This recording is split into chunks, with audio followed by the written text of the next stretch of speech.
నేడు తెలుగు రాష్ట్రాల్లో గణేష్ చతుర్థి సందడి నెలకొంది. వాడవాడలో గణనాథుడి విగ్రహాలు వెలిశాయి. అయితే ఈసారి మట్టి విగ్రహాలు ప్రజలు అధికంగా వినియోగిస్తున్నారు.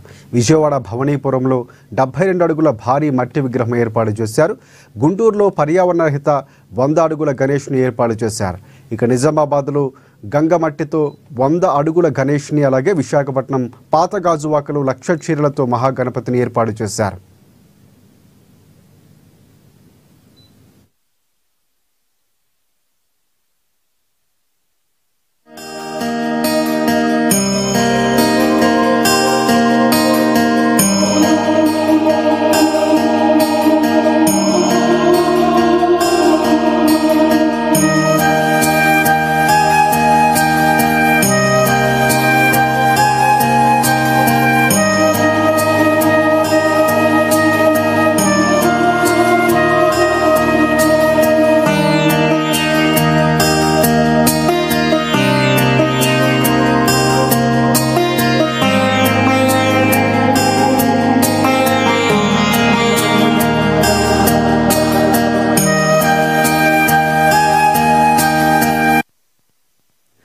నేడు ఆదిదేవుని తొలి పూజకు సర్వం సిద్ధమవుతుంది. 2 తెలుగు రాష్ట్రాల్లో నేడు రాష్ట్రాల్లో గణేష్ చతుర్థి సందడితో పూర్తిగా వాడవాడలు వెలుస్తున్నాయి.